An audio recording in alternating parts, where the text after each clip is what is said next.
yang mengenai pemindahan kekuasaan dan lain-lain diselenggarakan dengan cara saksama dan dalam tempo yang sesingkat-singkatnya. Jakarta, 17 Agustus 1945, atas nama bangsa Indonesia, Soekarno-Hatta.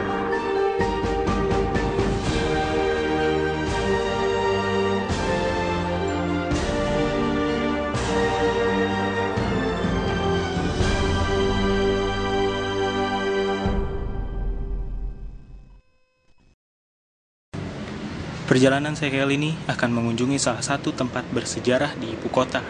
Setelah berkeliling, saya menghentikan langkah di sebuah gedung berarsitektur Eropa kuno. Ya, kali ini saya mengunjungi Gedung Juang 45. Museum Juang 45 adalah salah satu museum yang berada di Jakarta. Saat ini, pengelolaannya dilaksanakan oleh Dinas Kebudayaan dan Permusiuman Provinsi DKI Jakarta. Museum ini terletak di Jalan Menteng Raya 31, Kelurahan Kebon Sirih, Kecamatan Menteng, Jakarta Pusat. Saya disambut oleh bangunan yang memiliki pilar yang kokoh dan besar, melambangkan kokohnya pertahanan Indonesia saat berjuang memperoleh kemerdekaan. Selamat sore pemirsa, bertemu lagi bersama saya Amilio Falevi dalam acara Kenali Pahlawanmu. Dalam episode kali ini, kita berada di daerah Menteng, tepatnya di Gedung Juang 45. Bangunan ini adalah salah satu peninggalan sejarah bagi bangsa Indonesia. Mau tahu apa saja yang terdapat di gedung ini? Mari ikuti saya. Untuk masuk ke museum ini, harga tiketnya cukup terjangkau.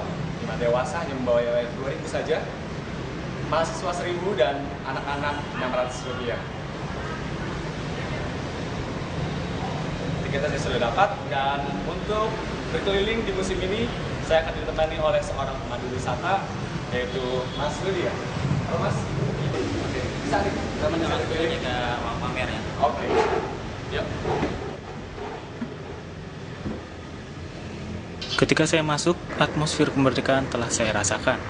Saya melihat dinding putih yang bertuliskan teks kemerdekaan dengan warna merah. Di museum ini terdapat beberapa ruangan ya Pak?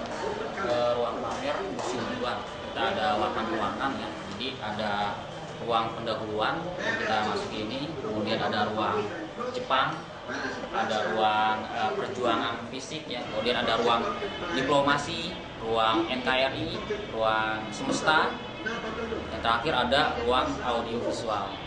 Oke. Terus kalau sejarah berdirinya Gedung Juang ini tuh pada mulai gimana ya Pak? Sebenarnya gedung ini sudah ada ya, waktu zaman Belanda ya sudah ada. Untuk pertama kalinya itu gedung ini dijadikan sebagai hotel ya, dibangun oleh pengusaha Belanda yang bernama Francis Komper. Jadi hotel ini diberi nama adalah Hotel Skomper. Nah, ini maketnya, maket dari Hotel Skomper. Jadi ini dulu bentuk asli dari Hotel Skomper. Dan hotel ini tidak semuanya bisa masuk. Ya, hanya pejabat tinggi Belanda yang waktu itu, kemudian ada orang-orang Eropa yang pedagang, mereka bisa menginap di hotel ini ya. Kemudian ada pejabat tinggi pribumi, orang pribumi bisa masuk sini, itu harus pejabat.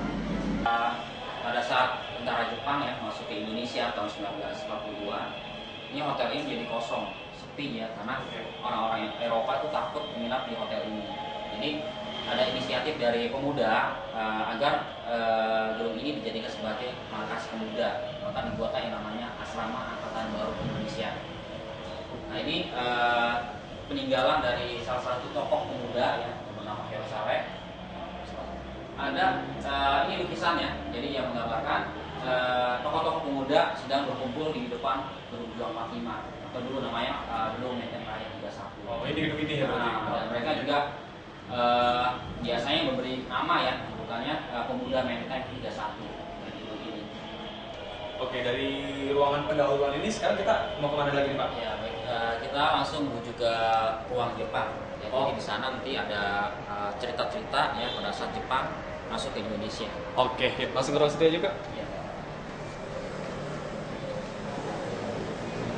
Kita udah masuk ke ruang masa Jepang. Di sini ada cerita tentang Jepang masuk ke Indonesia.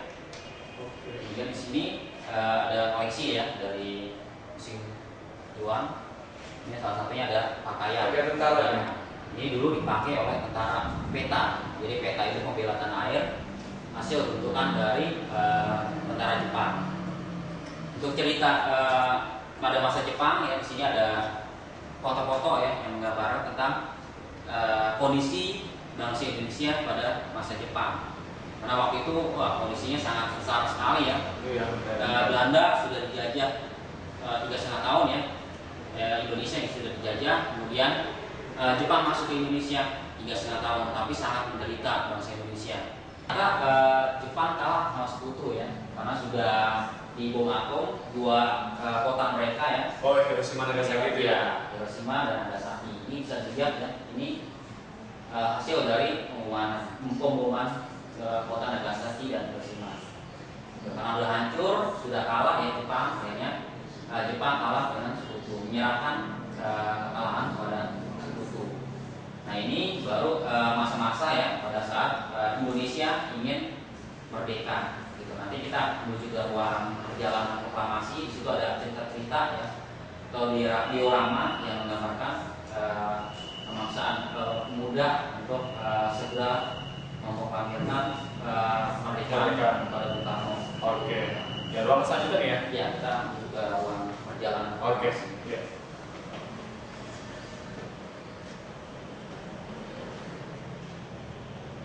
Ada ruang diplomasi, karena perjuangan Indonesia bukan hanya melalui fisik ya, pegang senjata, tapi ada tokoh-tokoh yang intelek seperti Bung Karno mengatakan beliau perjuangan Indonesia dengan cara perundingan-perundingan. Ada perundingan Linggajati, perundingan Renville, kemudian ada perundingan Rumroyen, yang terakhir ada perundingan konferensi meja Buda. Jadi bangsa Belanda tidak masuk lagi ke Indonesia untuk menyerang ya,